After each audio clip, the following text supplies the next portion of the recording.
हे guys, welcome back to my channel. So या व्हॅलेंटाईनला आम्ही निघालो होतो देवदर्शनाला. सो सॅटर्डेला पुण्यातून आम्ही ऑलमोस्ट 10 वाजता निघालो होतो आणि आम्ही चाकणमार्गे निघालेलो. त्यामुळे ॲज एक्सपेक्टेड आम्हाला ट्रॅफिक लागलीच होती, पण ते ट्रॅफिक कवर करून आम्ही आमच्या पुढच्या मार्गाने निघालो होतो. सो आमचं फर्स्ट डेस्टिनेशन होतं ओझर, जे की ऑलमोस्ट 2.5 तासाच्या अंतरावर होतं आणि आम्हाला तिथे पोचायला ऑलमोस्ट 1 वाजला होता. तर आम्ही ट्राय करत होतो की 1 वाजायच्या आत पोहोचू, ज्याने की आम्हाला तिथल्या महाप्रसादाचा आस्वाद घेता आला असता. बट एनीहाव तिथे आम्ही पोहोचू शकलो नाही 1 वाजायच्या आत. आणि तिथे स्ट्रिक्ट टाईमलाईन होती 1 वाजेपर्यंतची. सो आम्हाला तिथला महाप्रसादाचा आस्वाद काही घेता आला नाही. But it's okay. सो 1:15च्या आसपास आम्ही तिथे त्या मंदिराच्या आवारात पोचलो. तिथे पार्किंगची उत्तम सुविधा होती, त्यामुळे तिथे व्यवस्थित आम्ही आमची गाडी पार्क करून गणपतीच्या दर्शनाला निघालो. तर तुम्ही बघू शकता की इथला आसपासचा आवार किती स्वच्छ आणि सुंदर ठेवलेला आहे आणि जास्त गर्दी नव्हती, त्यामुळे आम्हाला आरामात व्यवस्थित श्रींचं दर्शन घेता आलं आणि खूपच प्रसन्न वातावरण होतं तिथलं.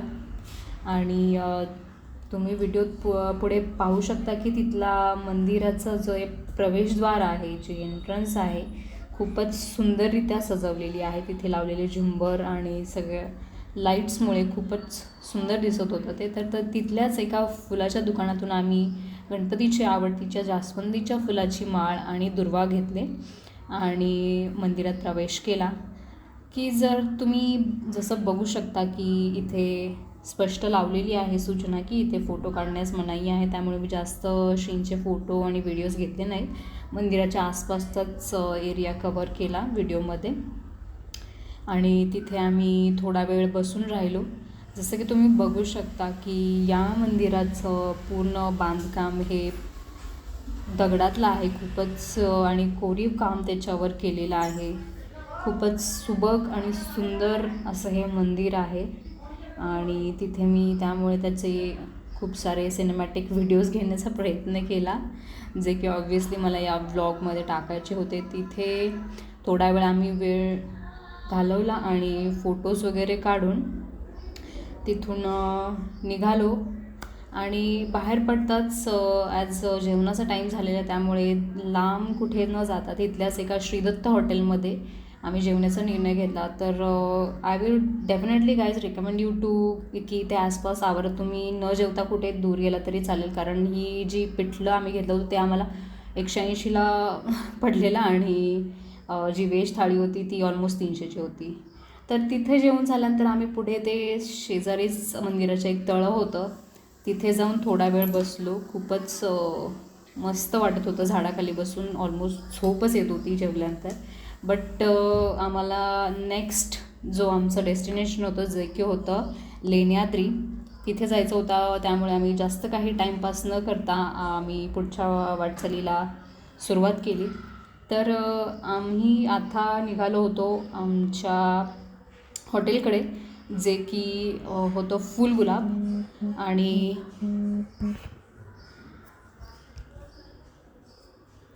आणि तिथून मग पुढे या निसर्गरम्य वातावरणाचा आनंद घेत घेत आम्ही निघालेलो.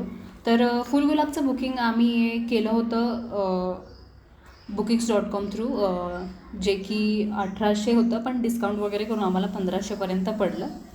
आणि आज आम्ही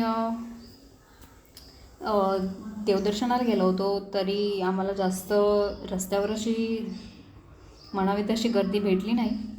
बट एनीहाव आम्ही आरामात सगळा प्रवास पार पाडत होतो आणि फायनली आम्ही त्या हॉटेलवर पोचलो. तिथेही आम्ही गेटवर पोचल्यानंतर तिथला जे केअरटेकर होते ते अवेलेबल नव्हते, त्यामुळे कॉल वगैरे केल्यानंतर फायनली त्यांनी गेट उघडून आम्हाला आतमध्ये एंट्री दिली. आणि मी तुम्हाला जरूरच या हॉटेलचा परिसर दाखवू इच्छिते. खूपच सुंदर असं लॉन त्यांनी बनवलेलं तिथे. खूप सुंदर परिसर होता. झाडे वगैरे त्यांनी छान लावलेली आणि खूप छान मेंटेन केलं होतं. तिथेच आसपास तिथल्या त्या मालकाचं गोडाऊन तिथे होतं बहुतेक, but it doesn't matter to us. So आम्ही तिथे पोचलो. ऑलमोस्ट 2:30-3 झाल्या होत्या आणि आम्हाला आमच्या पुढच्या वाटचालीला आम्ही 4:30 वाजता निघण्याचं ठरवलं होतं, थोडासा आराम करून. तर मी तुम्हाला एक शॉर्ट टूअर देते रूमची. एवढी काही ॲस्थेटिकली खास नव्हती, म्हणजे 1500च्या मानाने तर चांगलीच होती, स्वच्छ होती, दॅट इज इम्पॉर्टंट. आणि तिथे मग आम्ही थोडासा आराम केला आणि नंतर पुढे लेण्याद्रीला जाण्यासाठी तयार होऊन आम्ही निघालो. तर लेण्याद्रीला जाण्यासाठी मी नेसली होती साडी. आम्हाला चढाई करायची होती तरीही मी साडी नेसलेली, बिकॉज मला थोडंसं ॲस्थेटिक फोटोशूटसुद्धा करायचं होतं. तर जाताना किस्सा असा झाला की तिथे त्या गावाची यात्रा होती, त्यामुळे तिथे बैल शर्यत ही खूपच फेमस असल्यामुळे तिथे बैल शर्यत सुरू होती आणि त्यातली दोन बैल शर्यतीतून निसटून रोडवर धावत सुटलेले. ऑलमोस्ट आम्हाला ते धडकत आहेत की काय असं आम्हाला वाटत होतं, बट लकीली ते आमच्या साईडने पास झाले. आणि तुम्ही बघू शकता गाईज, शिवजयंती जवळ येत होती, त्यामुळे इथे खूपच जोमाने तयारी चालू होती. लाईक कलरिंग अँड ऑल सगळं सुरू होतं. आणि मग हेच सगळं पाहत आम्ही जुन्नरमधून लेण्याद्रीकडे निघालो होतो. तर जुन्नर ही महाराजांची जन्मभूमी असल्यामुळे इथे शिवजयंतीला खूप मोठा जल्लोष असतो. आणि आम्ही शिवनेरीलाही सेकंड डे जाणार होतो, जे की मी माझ्या सेकंड पार्टमध्ये कवर करणार आहे. बट फर्स्ट डेला आम्ही 2च डेस्टिनेशन ठेवले होते, जे की दोन्ही अष्टविनायक गणपती होते. फर्स्ट आपला ओझरचा विघ्नेश्वर आणि हा लेण्याद्रीचा गिरिजात्मक. तर फायनली आम्ही आमच्या सेकंड डेस्टिनेशनला पोचलो. तिथे खालीच गाडीचं पार्किंग होतं. तिथेही 50 रुपयाचे पार्किंग कॉस्ट आहे. आणि तिथे मग आम्ही पार्क करून आम्ही पायऱ्या चढाईला सुरुवात केली. तिथे गाईज डोली ही सेवा उपलब्ध आहे आणि वर जाण्यासाठी सुद्धा तिथे तिकीट आहे, जे की तुम्ही ऑनलाईन और ऑफलाईन पद्धतीने काढू शकता. ऑलमोस्ट 20 और 25 रुपयाचं पर पर्सन तिकीट आहे. आणि इथे खूपच मुलांच्या सहली आल्या होत्या, त्यामुळं इथे खूप गर्दी भेटली आम्हाला. खूप मुले आली होती आणि वर चढत आम्ही नजारेही बघत होतो, जे की खूप मनमोहक होते. सूर्य मावळत होता, त्यामुळे खूपच छान व्ह्यूज होते तिथले. तर हा आहे फर्स्ट स्तूपा, जिथे आम्ही एंटर केला आणि थोडंसं पाणी पिलं ॲज आम्ही चढून दमलेलो. आणि गाईज, वन प्रिकॉशन की तिथल्या माकडांपासून, तिथे लिहिलंही आहे, तिथे सूचनाही लावल्यात की माकडांपासून सावध राहा, कारण ते तुमच्या पाण्याच्या बाटल्या खेचायचे जरूर प्रयत्न करतात. सो हेही मंदिर पूर्णपणे दगडातच आहे, दगडातच कोरलेलं हे पूर्णपणे मंदिर आहे. आणि तिथे खूपच शांतता होती आणि वरूनचा नजारा तुम्ही बघू शकता, अतिशय मनमोहक आहे. अतिशय सगळं जुन्नर शहर तिथून दिसतं आणि आत मंदिरात असा नजारा आहे. सो जास्त अशी म्हणावी अशी गर्दी नव्हती, बऱ्यापैकी लोक होते, त्यामुळे आम्ही तिथंही दर्शन घेऊन आजूबाजूची लेणी बघण्यासाठी बाहेर पडलो. पण तिथे ऑलमोस्ट असे खूप सारे बंदर होते, त्यामुळे आम्ही डिसाईड केलं की बाहेरूनच आणि लांबूनच या लेण्यांचा आस्वाद आपण घेऊया. आणि आम्ही प्रत्येक लेण्याला व्हिजिट न करता आम्ही खाली उतरण्याचा निर्णय घेतला आणि परत त्या साऱ्या नजाऱ्याचा आनंद घेत आम्ही खाली उतरत होतो. आणि परत तिथे खाली उतरल्यानंतर थोडा वेळ आम्ही तिथे टाईम स्पेंड केला, थोडीशी खरेदी केली, अगरबत्ती स्टँड वगैरे घेतलं आणि परत अजून काही वेगळं ठिकाण भेटतं आहे का पाहण्यासाठी ते सर्च करत आम्ही पुढे निघालोच होतो. तर तिथेच एक छोटंसं टेकडी होती जिथे आम्ही जाण्याचा निर्णय घेतला, कारण ॲज आमची रूम खूपच लांब होती मेन शहरापासून. तर परत जाऊन येण्यापेक्षा आम्ही तिथेच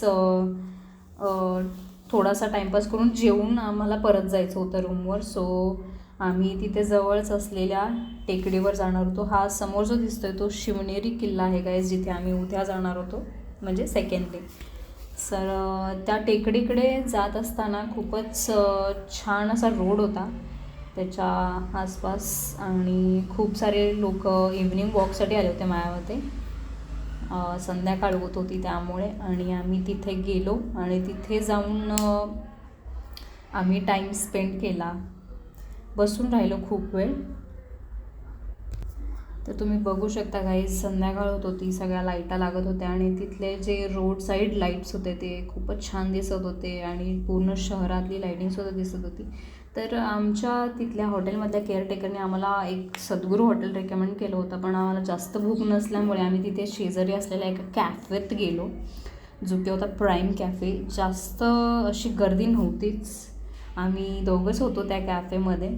तर तिथे खूप असं सूदिंग गाणी सुरू होते आणि आम्ही मग फ्रेंच फ्राईज, ब्रेड सँडविच आणि एक कोल्ड कॉफी ऑर्डर केली आणि ते संपवलं.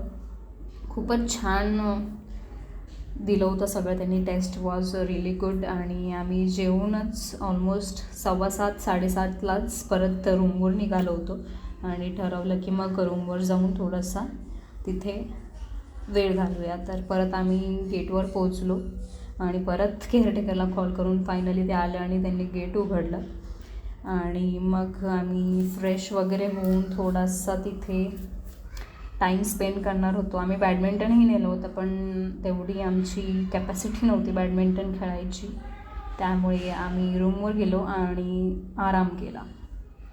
So this was the journey guys of day 1 of Valentine's day special. Please do subscribe to my channel. मी सेकंड पार्ट लवकरच पोस्ट करेन. Till then, take care, bye, be happy, travel, bye bye.